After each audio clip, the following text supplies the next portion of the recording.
menyebut satu persatu, insya Allah tidak mengurangi rasa ta'zim dan hormat saya. Kita doakan dulu semua para guru-guru kita yang hadir. Semoga Allah sehatkan badannya, panjangkan umurnya, kuatkan imannya, dijaga ulama kita semuanya dari berbagai macam fitnah dunia.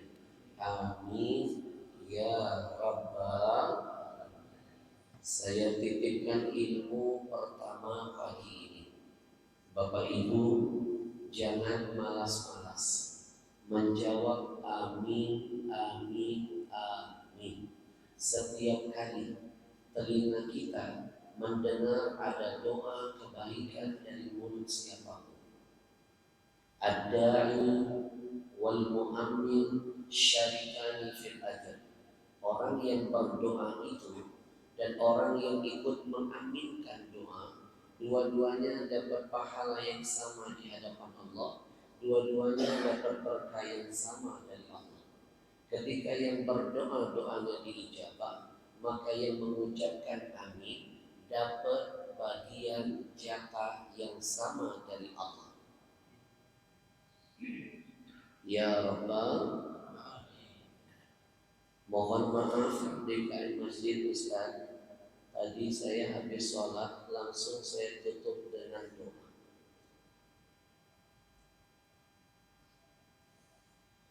Saya tadi langsung tutup doa biar maksimal majelis ilmu kita hari ini. Karena waktunya singkat. Zikir, sunnah, menuntut ilmu itu wajib. Qaddimul aham alal muhim. Dahulukan yang lebih penting di atas yang penting. Mohon maaf. Yang saya hormati segenap para jamaah Masjid Al-Muhajirin yang insya Allah pagi ini kita termasuk golongan orang-orang yang mendapatkan doa dari Rasulullah. Dapat doa dari ulama saja berkah, apalagi dapat doa dari Rasulullah. Apa doa yang sering diucapkan Rasul? Allahumma barik li ummati fi bukuriha. Ya Allah, berikan keberkahan kepada umatku yang mau bangun pagi dan sholat subuh. Keluar dari majelis ini, insya Allah kita tergolong orang-orang yang mendapatkan keberkahan dari Allah. Diberkahi ibadahnya, diberkahi rezekinya, diberkahi umurnya, diberkahi rumah tangganya, diberkahi anak cucunya. Amin ya rabbal. Kalau sudah keberkahan nempel kepada rumah tangga, maka dia akan menjadi sakinah, mawaddah, warahmah. Kalau keberkahan itu menempel pada harta, maka harta akan lebih banyak keluar ke jalan yang diridhoi Allah. Kalau berkah nempel kepada umur, maka dia tampil menjadi orang-orang yang makin tua, makin bagus amalnya. Makin tua, makin jadi dekat dengan Allah, jadi dekat dengan Rasulullah, makin bermanfaat bagi makhluk Allah lainnya. Bukan makin tua, makin jadi-jadian. Kalau berkah nempel kepada anak, dipastikan anak itu akan menjadi anak yang saleh dan salehah. Ya Rabbal, pagi ini saya titipkan pesan singkat untuk semuanya. Bapak Ibu, saya sudah keliling Indonesia. Alhamdulillah, dari Sabang sampai Merauke. Saya berani menyimpulkan Indonesia saat ini sedang dilanda krisis anak soleh. Banyak kacang lupa dengan kulitnya. Banyak anak-anak malah tampil jadi majikan bagi orang tuanya. Pendek kata, banyak anak durhaka dengan kedua orang tuanya. Itulah sebabnya kenapa Indonesia ini setiap kali kita buka TV, tiada hari tanpa bencana dan musibah. Musibah apa yang belum turun buat negeri? Sepertinya sudah berjamaah semuanya di negeri ini. Mulai dari tsunami, banjir bandang, tanah longsor, gunung meletus, gempa bumi, angin puting beliung, likuifaksi pernah terjadi di negeri ini. Guru kami pernah mengajarkan, kalau satu kali, dua kali musibah turun, itu namanya ujian dari Allah. Orang naik kelas harus ikut ujian. Kalau ada yang naik kelas tanpa diuji, dipastikan nyogok. Tujuan ujian dihadirkan dalam kehidupan liraf'id darajat, karena Allah ingin menaikkan derajat kita. Pertanyaannya, kalau musibahnya lebih dari 2 kali, 3 kali, 4 kali, ini bukan lagi ujian. Ini sudah bergeser Bapak Ibu, berubah menjadi tanbihan lil ghafilin, teguran keras dari Allah atas semua kelalaian kita. Orang yang lalai ada kalanya perlu ditegur. Orang yang lalai ada kalanya perlu diingatkan.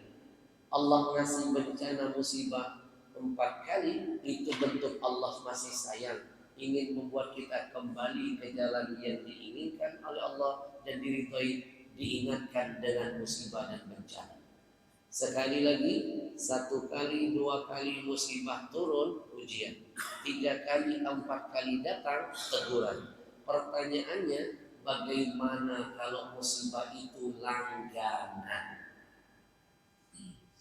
Langganan musibah, langganan bencana, langganan malapetaka. Apa benar ujian? Tidak. Apa betul teguran? Tidak. Ini termasuk kategori azab untuk Indonesia.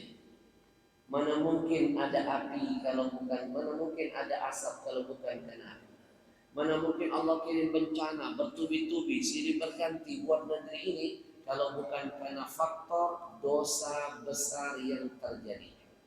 Dosa besar apa? Selain syirik kepada Allah, yang paling cepat mengundang murkanya Allah, jawabannya dosa durhaka dengan orang tua.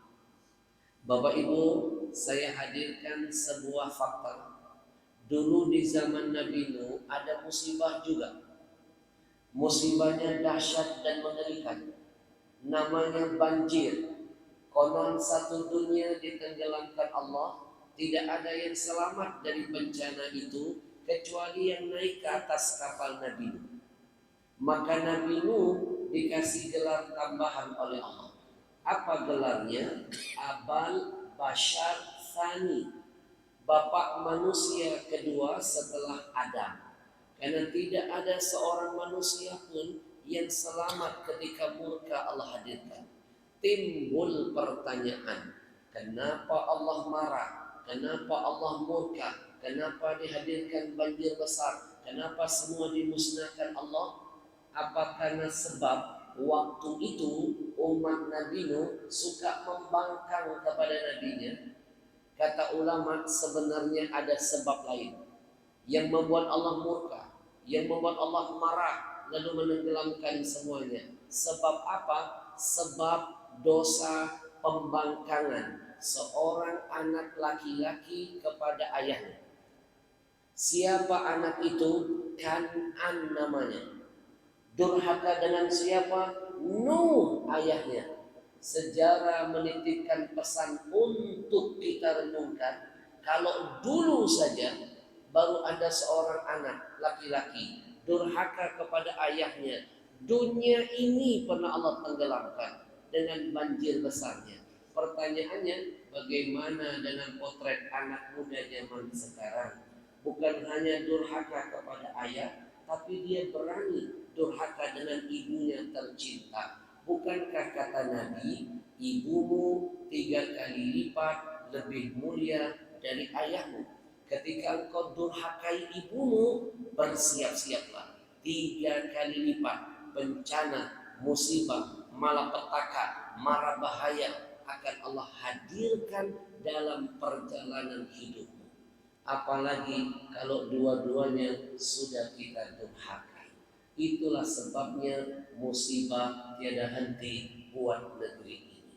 Istighfar kepada Allah. Astaghfirullah Rabbal baraya. Astaghfirullah minal khataya. Astaghfirullah Rabbal baraya.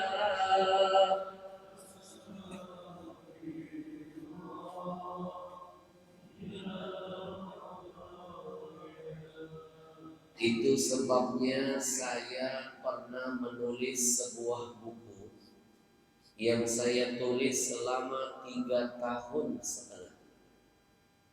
Nulis buku itu sambil meneteskan air mata, teringat dengan dosa masa lalu saya.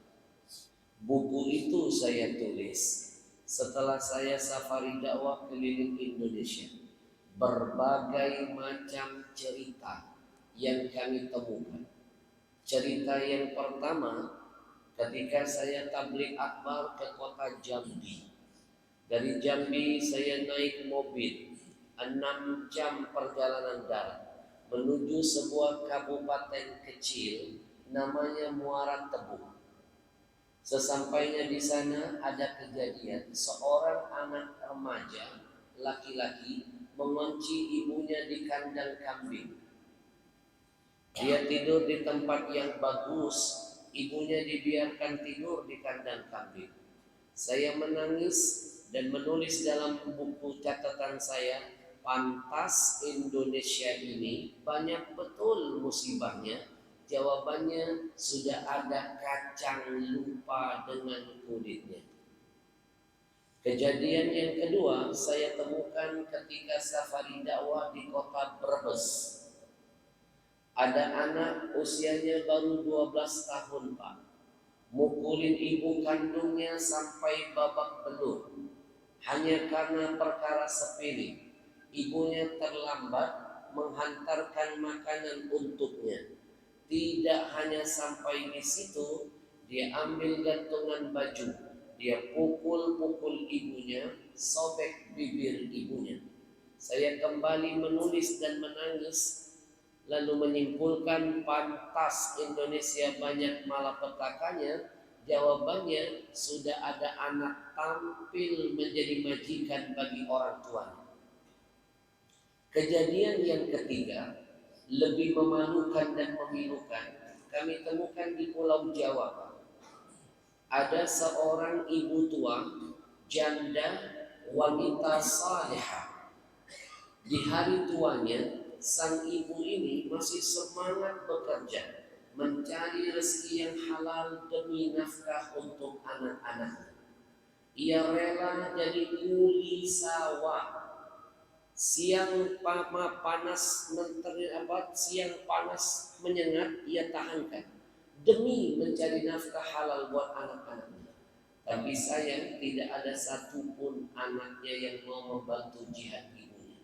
Begitu sang ibu tengah bertani, masuk salah seorang anak laki-lakinya membawa parang di tangannya, memaksa minta uang 500.000 dari sang ibu. Ibunya menangis, gak punya uang Pak, berlari ketakutan, ingin menyelamatkan nyawanya. Lalu terjatuh sang ibu di tengah sawah. Apa yang terjadi? Dia tebas leher ibunya. Terpisah kepala dengan lehernya hanya gara-gara uang senilai 500.000 saja. Saya makin yakin menyimpulkan dalam catatan saya, pantas Indonesia ini banyak betul mara bahayanya. Jawabannya sudah ada anak durhaka dengan orang tuanya. Sampai detik ini saya belum pernah menemukan satu ayat pun di dalam Al-Quran. Sampai detik ini saya belum pernah membaca satu riwayat pun dalam hadis menyebutkan bahwa ada anak setan tega membunuh ibunya. Jangankan membunuh, Pak. Sebejat-bejat anak setan itu, sejahat-jahat anak setan, jangankan membunuh, durhaka saja saya tidak temukan satupun riwayat. Tapi anak manusia jangankan durhaka, membunuh pun ada.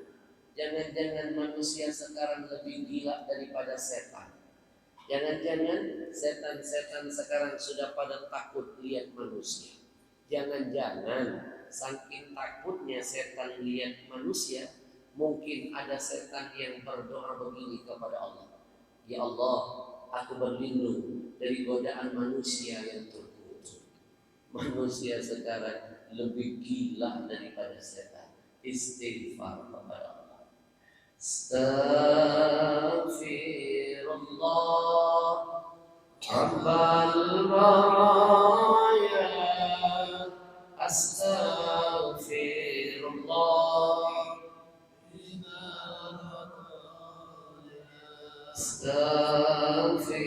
Astaghfirullah Rabbal baraya.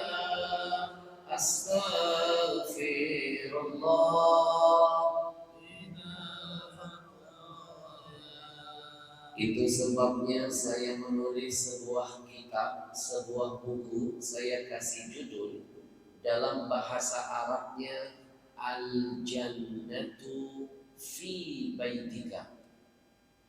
Ada surga di rumahmu. Siapa surga kita di rumah? Ayah dan ibu. Lebih dekat lagi ada di mana? Di bawah telapak kaki ibu.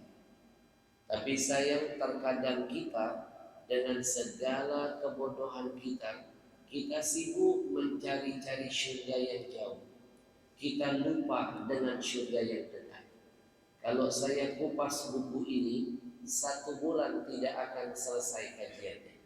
Hari ini saya sampaikan sedikit saja.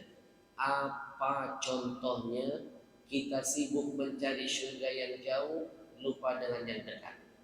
Contoh yang pertama, setiap selesai sholat kita seringkali berdoa begini kepada Allah. Ya Allah, jadikan anak-anak kami anak yang soleh dan soleha ya Allah. Please ya Allah.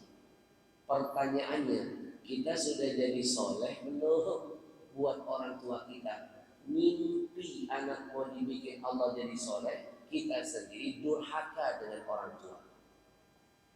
Ma fil aba fil abna. Apa yang ada pada orang tuanya Allah turunkan nanti kepada anak-anaknya. Jangan mimpi anak kita berbakti kalau kita tidak berbakti dulu kepada orang tua kita. Mimpi besok panen padi, hari ini sibuk nanam rumput ilalang saja. Itulah makna di balik firman Allah, in ahsantum ahsantum li anfusikum.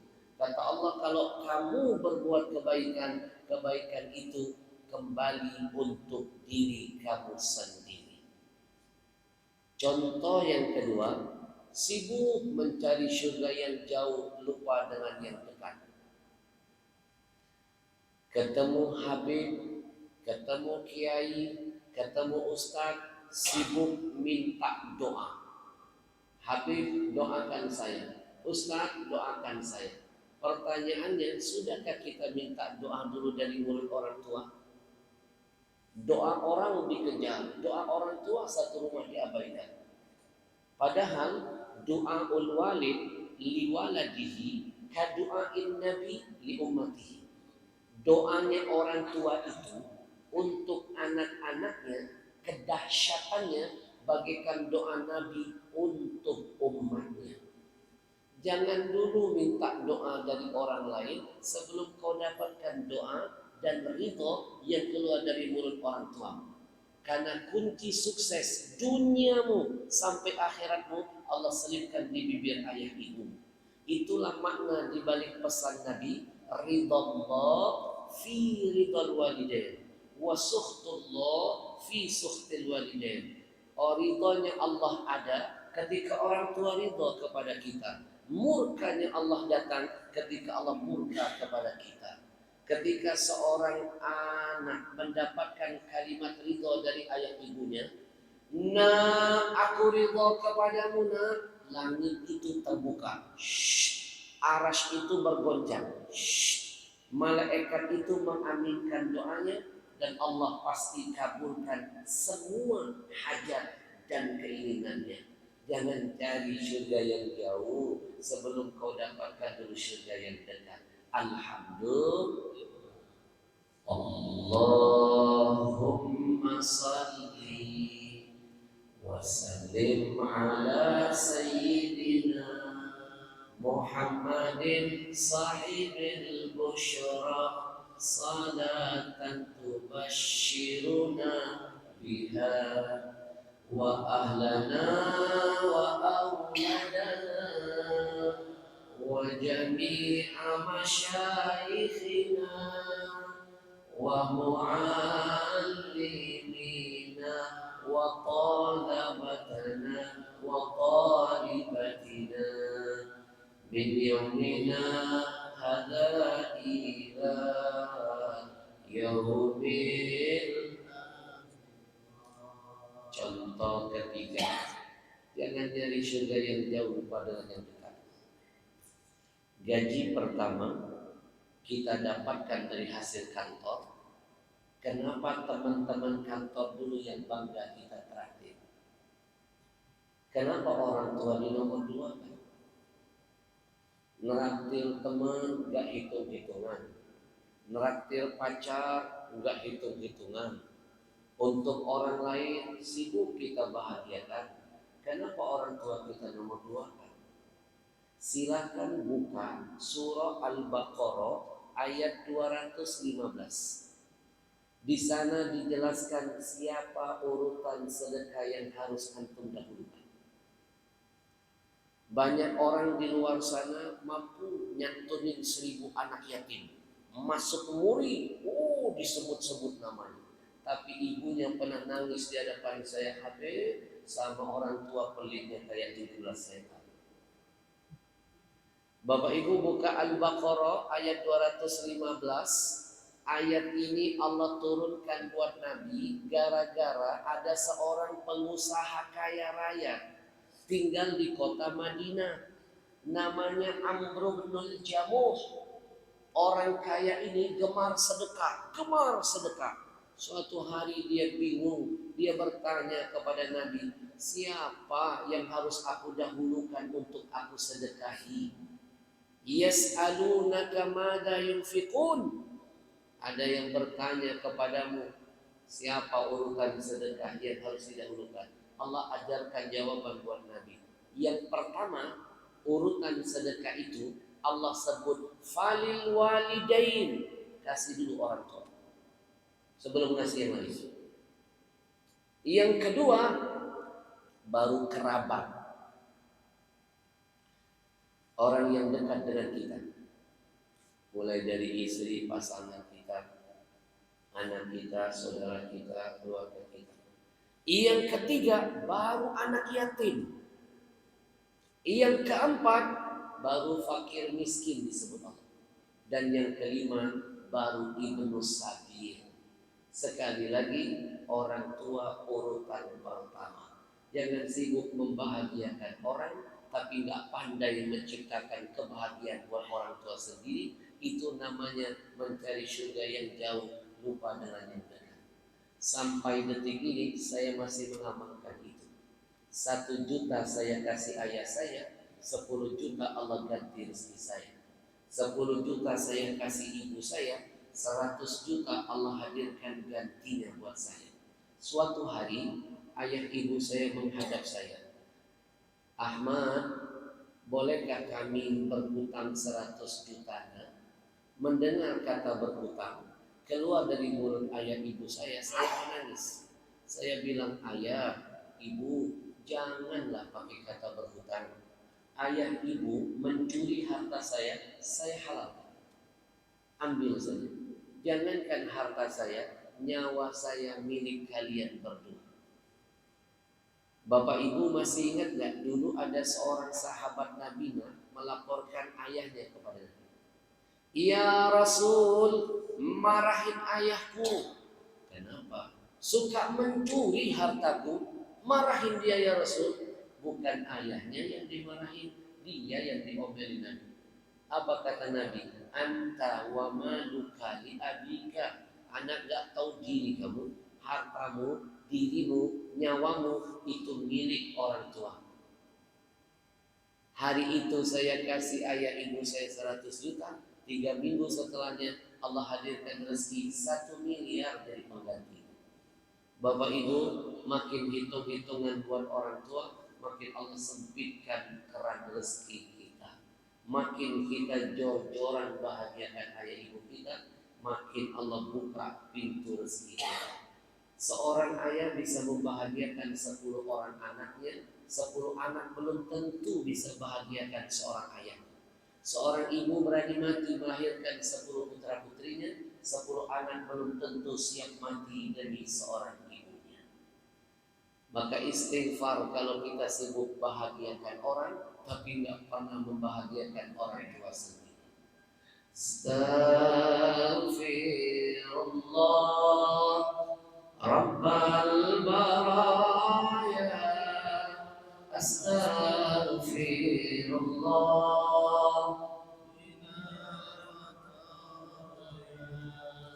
Tangan orang dicium-cium bolak-balik. Tangan orang tua sendiri gak pernah dimuliakan seperti itu. Sama orang bisa berkata, siap komandan, laksanakan 86. Buat atasan kata 86 bisa disebut. Buat orang tua keluar kata pembangkangan. Buat apa mulia di luar tapi hina di mata orang tua sendiri? Lebih baik hina di luar sana asalkan mulia di hadapan orang tua kita sendiri. Orang tua masih hidup malas mencium tangannya, keningnya, pipinya. Setelah meninggal dunia sibuk mencium-cium batu nisannya. Orang tua masih ada, nggak pernah punya waktu pulang kampung membesuk dan merawatnya. Setelah meninggal dunia baru sibuk menziarahi kuburnya. Orang tua masih ada, malas betul menelponnya, mendengar suaranya, video call memandang senyumnya. Begitu sudah masuk kubur baru sibuk ngajak ngomong kuburannya. Bapak Ibu, itu sebabnya setiap kali saya ceramah, saya selalu meletakkan handphone di depan saya 24 jam. Walaupun dalam kondisi sedang tausiah, kalau saya lihat ada telepon dari ayah dan ibu saya, langsung saya hentikan ceramah saya. Saya angkat dulu telepon orang tua saya. Mau siapapun pejabat di depan saya pastikan saya stopkan ceramah saya. Anak-anak, jangankan lagi ceramah, kalian lagi sholat sunnah, orang tua manggil, wajib kalian batalkan sholat sunnah kalian. Temui panggilan orang tua, itu lebih mulia daripada sibuk meneruskan sholat sunnah. Betul? Betul. Anak-anak, jangan sibuk mencari surga yang jauh, lupa dengan surga yang dekat. Bapak Ibu, contoh yang selanjutnya, ini kalau saya kupas satu-satu panjang. Berapa banyak anak-anak di antara kita sibuk mencari-cari makam-makam keramat. Jauh-jauh didatangin, karena kuburannya dikantongin, batu nisannya dicium-ciumin. Keramat hidup satu rumah dianggurin. Orang tua kita itu lebih keramat dari keramat manapun, Pak. Saking keramatnya, yang namanya ayah apalagi ibu, saking keramatnya, jangankan mereka mendoakan kita, nyumpahin saja bisa jadi doa. Doanya makbul, sumpahnya manjur. Bapak Ibu masih ingat cerita terkenal di Padang, legenda terkenal, anak muda yang disumpahi ibunya jadi batu. Bantu saya namanya siapa? Siapa? Itu baru maling kundang, belum yang maling motor, maling mobil, dan maling-maling lainnya.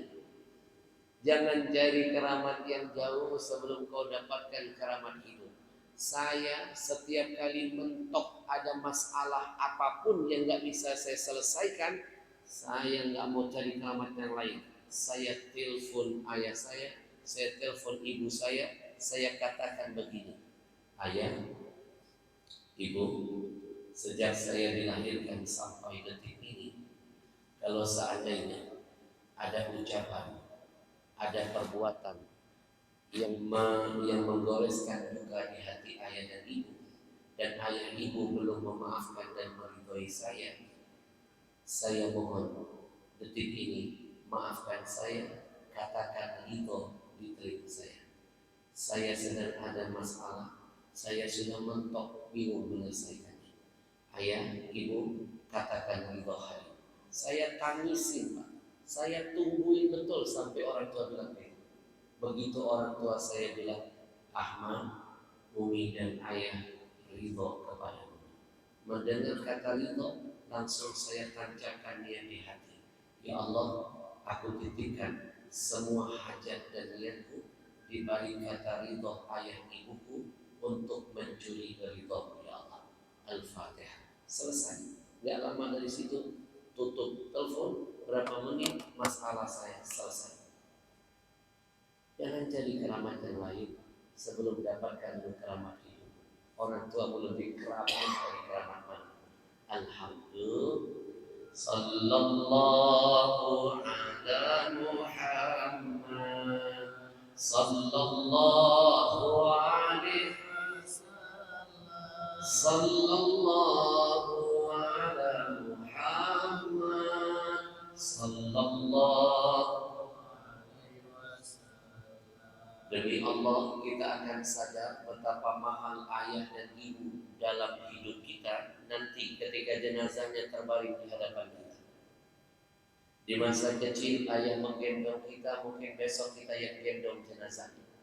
Di masa kecil ibu memandikan tubuh kita, mungkin besok kita yang memandikan sekujur jenazah. Sampai detik ini saya masih merasakan, Pak, Allah, betapa berharga orang tua setelah pergi meninggalkan kita. 1 bulan yang lalu saya kehilangan ayah saya tercinta. Tepat di hari raya Idul Fitri. Selesai sholat Idul Fitri, ayah saya meninggalkan kami semua. Mudah-mudahan itu menjadi idullah, hari raya yang sesungguhnya bagi almarhum ayah saya.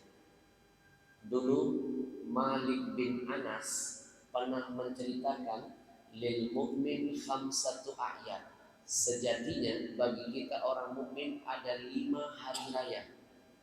Salah satunya di antara 5 al-yaumul ladzi kharaja minad dunya bil iman wal islam. Adalah hari di mana nanti seseorang mukmin keluar dari dunia ini, matanya tertutup, napasnya terhenti, dia mati bawa iman dan Islam. Kata Malik bin Anas, itulah hari raya yang sebenarnya buat dia. Alhamdulillah, ketika ayah saya akan meninggal dunia, saya ada di sampingnya. Saya yang mentalkinkannya, saya pegang tangannya, saya bisikan telinganya. Ayah, kematian itu bukanlah sesuatu yang harus ditakutkan. Bagi orang yang beriman, kematian adalah kenikmatan. Nikmat sebentar lagi ayah akan melihat wajah Rasulullah yang ayah rindu. Nikmat sebentar lagi ayah akan melihat Allah yang maha memiliki ayah. Ayah, terima kasih sudah mengenalkan saya kepada Allah dan Rasul, sudah memasukkan saya ke pondok pesantren.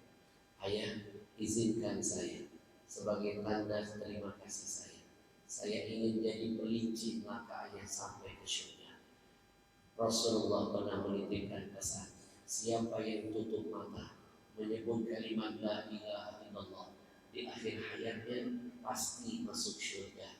Ayah, izinkan saya menyempurnakan bakti saya di akhir hayat ayah.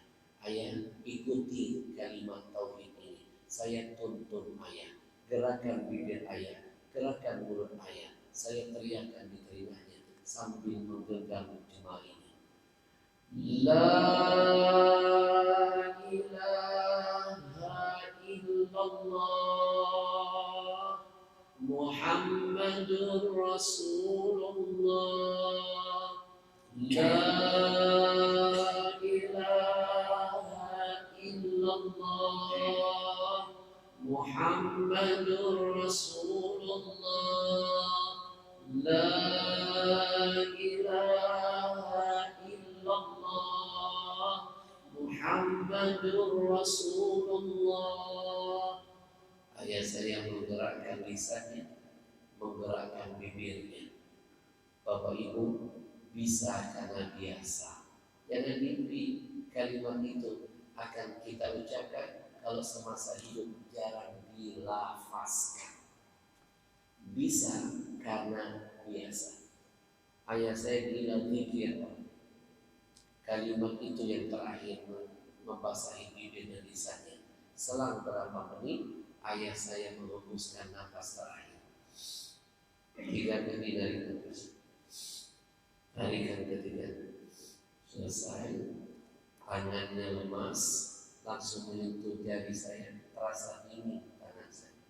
Keluar air mata sedikit dari mata sebelah kanan. Ayah saya wafat, pergi menghadap Allah. Saya bersyukur ada di sampingnya. Bapak Ibu, saya mohon keikhlasannya. Kita hadiahkan surah Al-Fatihah kepada semua orang tua kita, baik yang masih hidup, apalagi yang sudah meninggal.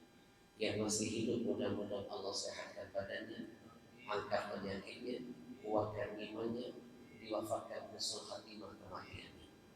Orang tua kita yang sudah wafat, Allah luaskan kuburnya, Allah jadikan taman-taman syurga.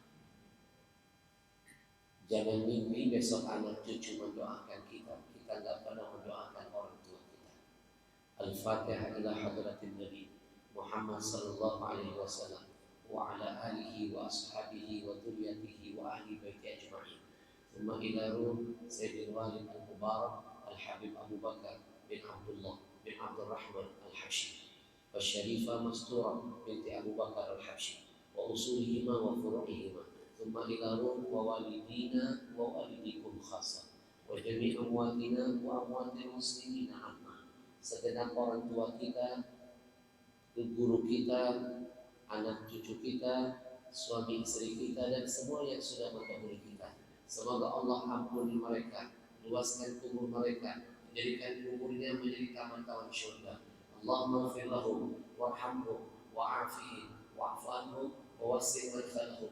Allahumma ja'al qabrahum rawdah min riyadil jinan. Semuanya kita hantarkan surah Al-Fatihah ini.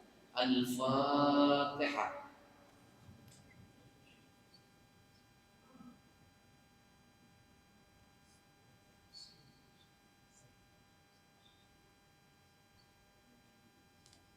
Bapak Ibu, saya titipkan ilmu tambahan pagi ini.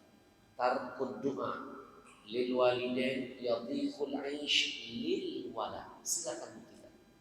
Siapapun yang malas mendoakan orang tuanya, pasti Allah sempitkan rezeki. Jadi kalau merasa proyek sering gagal, bisnis sering berantakan, rezeki terasa susah, introspeksi diri. Pasti kita jarang mendoakan orang tua kita. Makin kencang doa yang kita hantarkan buat orang tua, makin membuka pintu keberkahan dalam hidup kita. Yang kedua, saya ingatkan Bapak Ibu, jangan lupakan semua keluargamu yang sudah wafat mendahului. Bapak Ibu mau tahu bagaimana kondisi orang yang sudah mati? Mengerikan, mencekam, mengenaskan. Nabi bocorkan lewat sabdanya, mal mayyit fil qabri kal ghariqil mutaghawwis. Orang yang mati di dalam kuburnya nasibnya bagaikan orang tenggelam di tengah-tengah lautan. Mereka setiap detik menangis-nangis memanggil nama keluarga yang masih hidup yang mereka tinggalkan. Setiap detik mereka menangis-nangis mencari-cari pegangan. Pegangan mereka cuma satu, amal kebaikan. Dan orang yang sudah mati itu tidak bisa menambah kebaikan mereka lagi. Karena yang mati dengan Allah terputus semua hubungannya. Tapi mereka masih punya satu harapan, Bu. Apa harapannya? Menunggu-nunggu kiriman amal kebaikan dari kita, anak cucu dan keluarga yang mereka tinggalkan. Maka amalkan pesan Nabi, uhdu limautakum. Kata Nabi, sering-seringlah kalian itu mengirimkan hadiah untuk mayit-mayit kalian. Para sahabat bertanya, wa ma hadiyatul amwat? Apa hadiah buat mayit? Ada dua kata Nabi, satu doa, dua sedekah. Dan sedekah yang paling besar pahalanya sekali lagi atas nama orang tua. Alhamdulillah, sallallahu ala Muhammad, sallallahu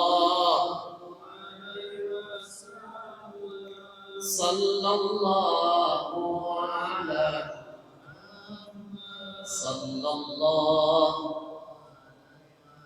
Singkat, padat, episode terakhir. Bapak Ibu, sebelum saya ajak bermuhasabah, introspeksi diri, sambil tutup mata mendengarkan suara musik yang sangat syahdu, kita akan hadirkan wajah ayah ibu kita dalam ingatan kita, sambil membayangkan semua dosa masa lalu kita. Bila perlu menangis selalu. Ada dua mata yang diharamkan Allah disentuh api neraka. Salah satunya mata yang sering menangisi dosa masa lalunya. Ainani la tamassuhuma.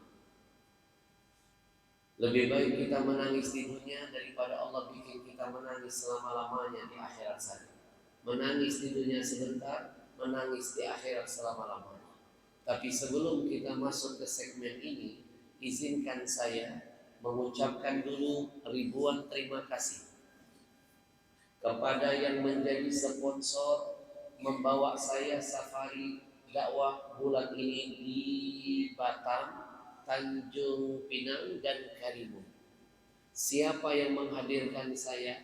Bukan presiden, bukan menteri, bukan gubernur, bukan bupati, bukan wali kota, bahkan bukan orang paling kaya di Kepri ini. Yang menghadirkan saya membantu para panitia tanpa ada persyaratan apapun. Silakan tanya DKM masjid ini, tidak ada persyaratan apapun. Tidak ada 1 rupiah pun yang dibebankan. Saya dihadirkan gratis subuh. Siapa yang berjihad? Anak muda. Mereka anak-anak muda, Pak. Muda usianya tapi dahsyat jihadnya. Mereka anak-anak muda yang sedang bergelora jiwa mudanya, ingin jadi yang muda yang beragama, yang muda yang berkarya, yang muda yang berakhlakul karimah. Mereka membentuk satu wadah, kelompok, perkumpulan. Mereka namakan Gencar Community. Gencar. Apa arti gencar? Gerakan cinta Rasulullah. Mereka ingin menyenangkan hati Rasulullah lewat karya dan kejihad mereka. Berbeda dengan anak-anak muda seusia mereka di luar sana. Masa mudanya habis untuk apa? Tawuran, narkoba, kebut-kebutan, geng motor, main slot. Jangankan berguna bagi Allah dan Rasulnya, bagi dirinya dan orang tuanya tidak ada gunanya. Jangankan bermanfaat bagi agama Allah, bagi diri bangsanya tidak ada manfaatnya. Sekarang alhamdulillah Bapak Ibu, ada anak muda masa mudanya dipakai untuk dakwah. Saya panggilkan salah seorang dari mereka. Gencar, gerakan cinta Rasulullah. Dari Jakarta untuk sampai ke Batam ini, saya naik pesawat terbang. Biaya pesawatnya Garuda mahal, Pak. Yang bayarin tiket saya mereka. 1 rupiah nggak pakai uang Pemda. 1 rupiah tidak membebankan DKM masjid ini. Semua yang bayar mereka. Anak muda mana yang mau diajak berdakwah begini? Jarang, Pak. Betul? Yang kedua, Bapak Ibu, hotel, mobil yang bayar mereka. Alhamdulillah di Batam ini ada pengusaha yang siap membantu. Habib masuk surga ajak-ajak. Biarkan hotel buat tim Habib, 10 orang kami yang nanggung. Masya Allah. Mobil ada yang bantu. Itulah nikmatnya kalau ada orang yang faham dengan Al-Quran. Al-Quran mengajarkan wa ta'awanu 'alal birri wat taqwa. Tolong menolonglah kebaikan dan ketakwaan. Kalau nggak bisa jadi ulama, paling tidak berjuang bersama ulama. Kalau nggak bisa jadi orang baik, berjuanglah membantu kebaikan yang dilakukan orang baik tersebar. Pahalanya sama di sisi Allah. Man dalla ala khairin falahu mislu ajri fa'ilihi. Kata Nabi, siapapun yang ikut andil dalam semua kebaikan, dia sama seperti pelaku kebaikan. Yang ketiga, makan minum saya sampai laundry saya pun yang bayar mereka. Bapak Ibu, DKM ini 1 rupiah tidak usah ngasih saya apapun. 1 rupiah pun nggak usah. Saya dihadirkan betul-betul gratis. Rugi yang nggak memanfaatkan keberadaan saya selama saya di Batam ini. Belum tentu sejarah ini akan terulang kedua kali. Kadang-kadang bodohnya kita, ulamanya masih hidup, malas kita ambil ilmunya. Begitu sudah wafat, baru sibuk mengkeramatkan kuburannya. Betul? Presiden hari ini meninggal, besok rebutan orang jadi penggantinya. Ulama hari ini wafat 10 tahun, 20 tahun, 30 tahun ke depan, belum tentu ada yang bisa menggantikannya. Bapak Ibu, mereka punya 3 program. Program pertama, mereka menghadirkan ulama ke pelosok-pelosok negeri ini gratis. Program kedua, selama mereka keliling dengan ulama itu, mereka mencari target kaderisasi ulama. Anak yatim, orang miskin, duafa, yang anaknya semangat ingin jadi ulama, mereka ambil, mereka tawarkan beasiswa 6 tahun, dikirim ke pondok pesantren terbaik di Jawa Barat, namanya Darul Habib. Selama 6 tahun, setiap bulan uang jajan dikasih 500.000 per bulan. Kalau seandainya selama 6 tahun itu anak asuh ini ada yang hafal 20 juz, maka diberikan beasiswa kedua, dikirim ke Yaman, belajar dengan ulama terkenal di sana, Habib Umar dan lain sebagainya. 4 tahun beasiswa senilai 90 juta, mereka yang mengusahakannya Pak. Tahun ini sudah ada 1 orang yang dikirim ke Yaman, 1-2 bulan yang lalu sudah diberangkatkan. Yang dikirim ke pondok di Jawa Barat sudah 3 tahun berjalan Pak. Baru 2 minggu mereka di Batam, mereka sudah menemukan 3 kader, 3 target. Kemarin di Pulau Garang, anak nelayan, orang nggak mampu Pak, anaknya kecil, pandai baca Quran. Yang kedua di Batam ketemu anak tukang bangunan, kuli bangunan. Kita nggak mungkin membesarkan ayah ibunya, tapi caranya besarkan anaknya, maka dia akan mengharumkan nama ayah ibunya. Dan yang ketiga di Karimun, anak yatim. 3-tiganya insya Allah akan diambil oleh mereka. Kenapa mereka ingin mencetak ulama? Selama Covid kemarin 3 tahun datang ke Indonesia, lebih dari 1.000 ulama wafat jadi korbannya. Mereka sampai mikir Pak, kaderisasi. Kita nggak mikir. Mereka nggak mau kalah dengan pohon pisang. Pohon pisang itu nggak akan tumbang loh Pak, sampai menyiapkan dulu tunas di sekelilingnya. Betul? Dan yang ketiga, mereka punya program mengajak kita mengumpulkan wakaf Al-Quran, dikumpulkan di Batam, dibagikan di Batam. Mereka dapat amanah dari Majelis Ulama Indonesia, ternyata kita nggak sadar. Saya juga baru tahu data ini dari Majelis Ulama. Al-Quran ini menurut data Majelis Ulama Pusat hanya pernah tercetak dalam sejarah di negeri kita dari zaman Belanda sampai detik ini hanya 53 juta Quran semuanya yang pernah tercetak. Dari zaman Belanda loh Pak sampai sekarang totalnya 53 juta. Muslim kita 230 juta. Ada kekurangan 177 juta. Di negeri ini muslimnya nggak bisa punya Al-Quran sampai meninggal dunia. Kalau dari zaman Belanda itu nggak hilang berarti 53 juta Pak. Inilah sebabnya musibah di mana-mana. Kenapa? Ada jarak antara kita dengan Quran. Itulah sebabnya akhlak anak-anak gak karuan. Ada jarak yang terlalu jauh antara kita dengan Quran. Semakin berjarak dengan Quran, semakin hilang keberkahan negeri. Semakin menempel dengan Quran, semakin ada keberkahan. Bapak Ibu, mereka setiap bulan sudah 10.000 Quran mereka kumpulkan dan mereka tebarkan. Jarang ada anak muda yang mau berjuang mikirin agama, menjaga keberkahan negeri ini. Maka Bapak Ibu jangan biarkan anak muda ini berjuang sendirian, ambil peran walaupun hanya 1 rupiah yang kau tancapkan. Saya ajak pagi ini dan saya mulai dari diri saya, tanamkan kebaikan, senangkan Rasulullah hari ini dengan kebaikan kita. Pasang niat, ya Allah dengan kebaikanku pagi ini aku titipkan ini, jadikan anak cucuku ada yang jadi penghafal Quran, ada yang menjadi pejuang agama. Dalam kebaikan ada keberkahan, dalam keberkahan membuka kebahagiaan. Bapak Ibu jangan mimpi mau bahagia kalau nggak bisa meraih berkah. Jangan mimpi dapat berkah kalau tidak mengawali dengan kebaikan yang bisa mencuri cintanya Allah. Hadirkan hatinya, kita niatkan untuk menyenangkan Rasulullah. Saya ajak Bapak Ibu kita berlomba-lomba dalam kebaikan. Sallallahu ala Muhammad, sallallahu alaihi,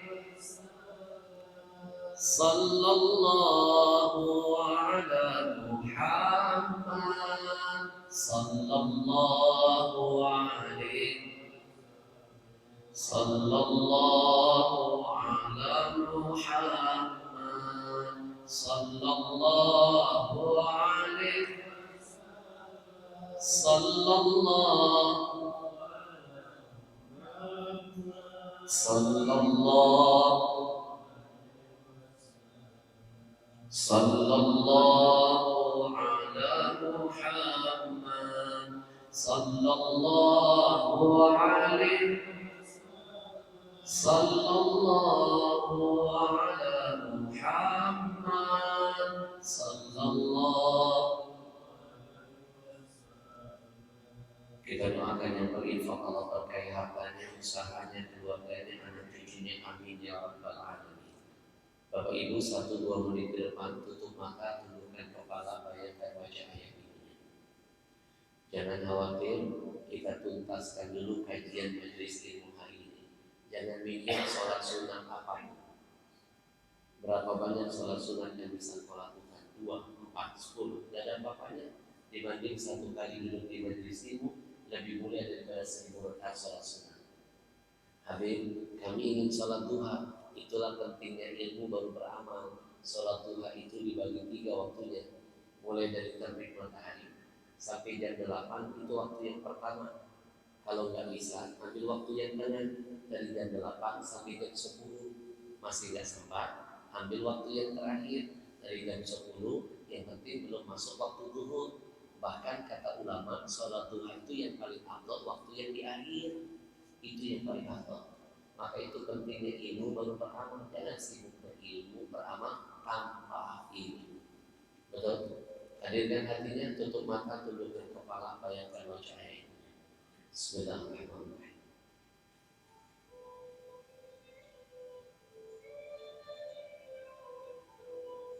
Wahai engkau yang cinta dan sayang kepada ayah ibunya, tutup matamu, tundukkan kepalamu, bayangkan wajah ayah ibu. Bayangkan seolah-olah hari ini engkau sedang berhadapan dengan orang tuamu. Bayangkan seolah-olah pagi ini engkau sedang memegang lembut tangan orang tuamu. Bayangkan seolah-olah detik ini engkau sedang mendengar suaranya.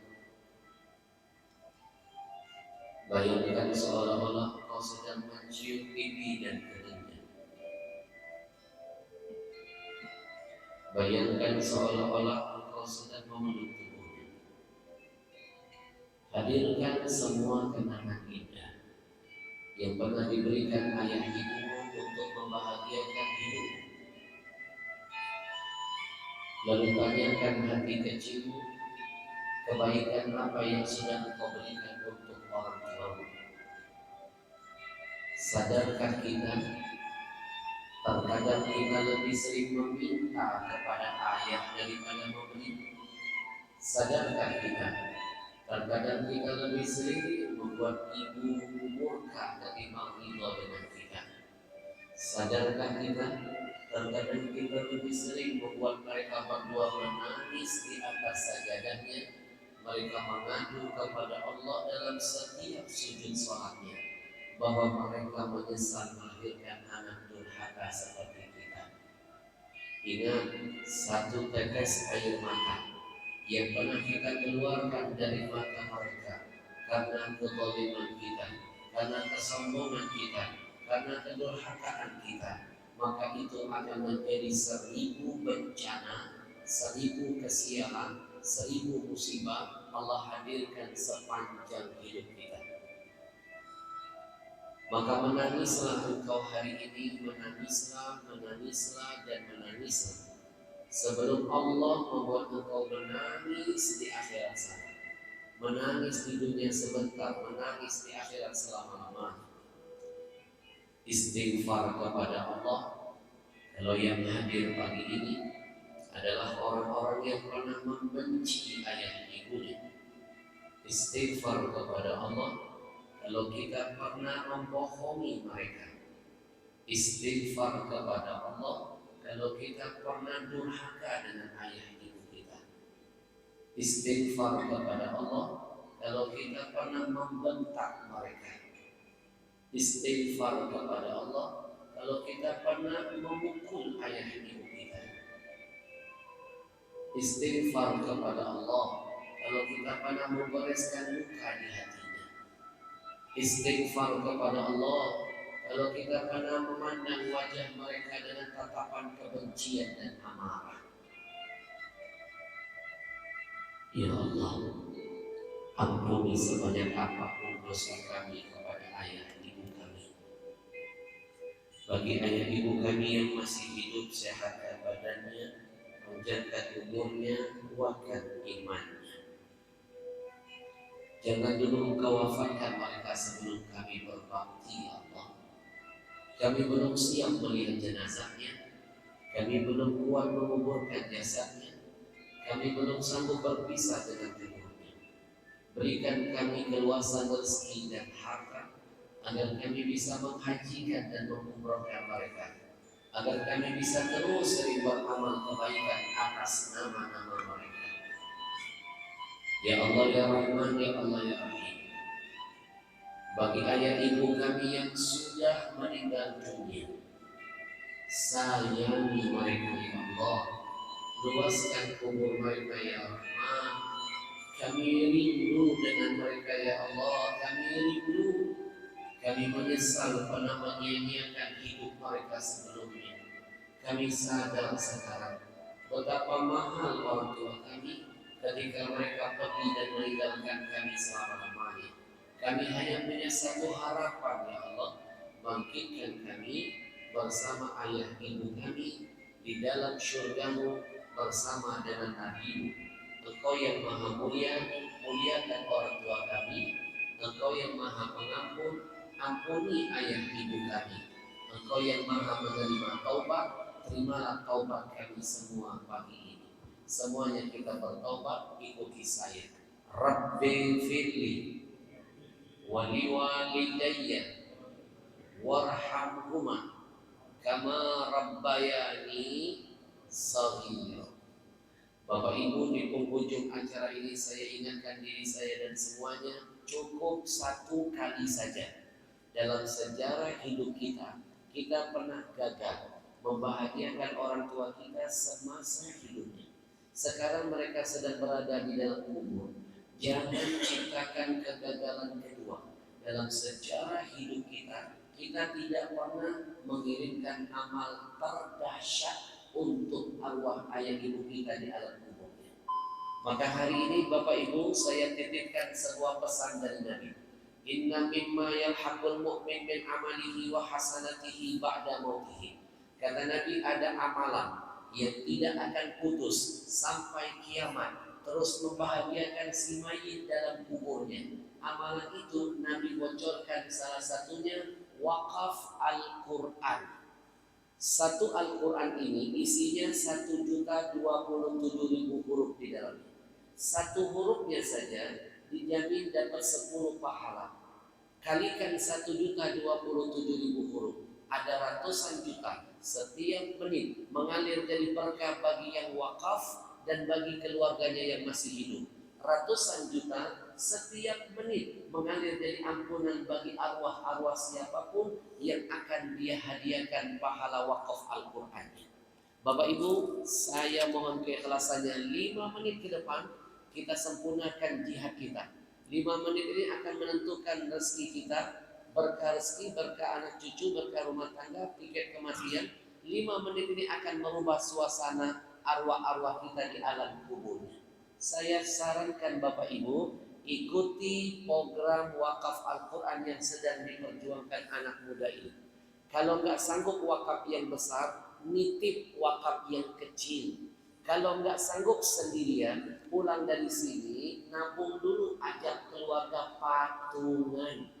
Saya terharu kemarin ada ibu-ibu pengajian Habib, kami wakaf 50 Quran, 50 anggota kami, masing-masing kami nabung satu Quran, kami niatkan buat arwah-arwah kami. Ini kesempatan Pak, hapus semua keburukan masa lalumu kepada ayah ibumu dengan kebaikan wakafmu hari ini. Karena Quran mengajarkan teori itu, innal hasana yudhibna sayiat, hanya kebaikan yang bisa menghapus semua keburukan. Nanti ikut niatkan wakaf Quran ini satu untuk orang tuamu, mertuamu, gurumu. Karena kata Nabi orang tua kita ada 3. Satu yang melahirkan kita, ayah ibu yang melahirkan. 2 ayah ibu yang mendidik kita para guru. 3 ayah ibu yang menikahkan kita dengan anaknya mertua kita. Niatkan buat yang hidup jadi berkah. Ya Allah, dengan wakaf Quranku, berkahi rezekiku, anak cucuku, takdirkan jadi penghafal Quran. Tutup dengan surah Al-Fatihah. Hajat niat kita pasti cepat dikabulkan. Bapak Ibu, kalau belum ada uangnya, belum bawa dompet, nabung dulu. Nggak harus hari ini. Mereka nggak menyulitkan kita. Dikasih kemudahan. Cukup nanti Bapak Ibu angkat tangan, sebutkanlah nama, sebutkan jumlah yang siap diwakafkan. Nanti ada tim mereka yang pakai rompi ini mencatat. Mereka cuma nyatet, lalu nitip nomor rekening yayasan. Pulang dari tempat ini ada waktu 1 minggu menabung. Nggak sanggup 2 minggu nyari teman keluarga di luar bergabung. Masih nggak sanggup 3 minggu. Masih nggak sanggup 1 bulan berjuang untuk orang tua. Bawa pulang, kalau ada rezeki silakan transfer sesuai dengan jumlah Quran yang diwakafkan. Bapak Ibu, sedekah itu mengundang berkah. Dibelikan Quran sumber berkah. Diniatkan pahalanya buat orang tua sebagai bentuk bakti kita. Berbakti itu membuka semua berkah dalam hidup kita. Jangan mimpi besok anak cucu berwakaf untuk kita. Kita tidak pernah wakaf untuk orang tua kita. Bapak Ibu masih ingat cerita Nabi tentang seorang pelacur, wanita malam, banyak dosa, diampuni, masuk surga. Kenapa? Pernah memberi seteguk air kepada anjing. Gimana kita ngasih Quran buat orang tua kita, berkah berlimpah ampunan dari Allah buat kita. Bapak Ibu, niatkan ini untuk yang hidup jadi berkah, yang wafat jadi ampunan. Berapa nilai wakaf satu Al-Qurannya? Satu Al-Qurannya nilai wakafnya hanya 100.000. 100.000 kita bantu anak-anak ini mencetak Quran di Solo. Quran yang dicetak mereka ini Masya Allah ada terjemahan di dalamnya dan ada panduan tajwid lagi mereka masukkan. Dan macam-macam lagi fasilitasnya. Dari 100.000 kita bantu mereka mencetak di Solo. Dari 100.000 kita bantu mereka mengirimkan Quran ke Batam. Dari Solo, Jakarta, Batam sampai ke sini ternyata biaya pengirimannya mahal. Dari 100.000 kita sudah nanam saham, bantu program kaderisasi ulama buat anak yatim, fakir miskin, duafa untuk mereka bisa menjadi pewaris Nabi, menjadi ulama. Nanti kita masuk kubur, dia belajar, dia berdakwah, kita terus menuai hasilnya. Bapak Ibu, saran saya ikuti. Kalau nggak sanggup yang besar, ikuti yang kecil. Nggak sanggup sendirian, ada waktu pulang bergabung, cari teman dan keluarga patungan. Belum ada uang, nabung dulu. Uang bisa dicari, kesempatan berbakti belum tentu datang 2 kali. Kita lebih banyak minta daripada ngasih, lebih banyak durhaka daripada berbakti. Yakinlah wakaf Quran ini secepat kilat akan merubah siangmu menjadi berkah, secepat kilat membuat dirimu kembali mendapat ridho dari ayah ibu. Bapak Ibu, bagi yang berwakaf nanti dapat piagam dari mereka, ada foto saya dan tanda tangan. Bagi yang berwakaf di angka yang tinggi akan mendapatkan kenang-kenangan cendera mata, Qurannya bisa dibawa pulang. Bapak Ibu yang wakaf mau bagikan sendiri Qurannya boleh, tinggal WA kan ke nomor yang sudah dicatat. Habib, kami wakaf 50 Quran. Bolehkah kami bagikan sendiri? Silakan. Habib, kami nggak ada tim mau membagikannya. Mereka sudah punya tim, Pak. Dibagikan ke pelosok-pelosok kampung. Jatuh Quran ke tangan-tangan yang betul-betul akan membacanya. Dikirim ke pondok pesantren, rumah tahfidz yang setiap hari Quran itu dibaca dan itu akan mengalir ke para pewakaf-wakafnya. Alhamdulillah. Baik, kita mulai lelang hari ini. Bapak Ibu, siapapun nanti yang ikut program wakaf ini bukan karena saya nggak punya kekuatan menghantarkan hidayah. Tapi kita akan melihat yang mengangkat tangan berwakaf dia sudah dipilih Allah. Dipilih wali kota senang, apalagi yang milih Allah. Yang berwakaf berarti dia sedang berjihad menyempurnakan baktinya untuk ayah ibunya.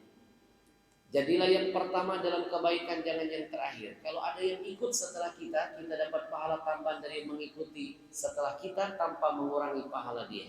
Fastabiqul khairat, berlomba-lomba dalam kebaikan dianjurkan. Kita mulai lelang hari ini dari angka yang besar dulu saya buka. Nanti turun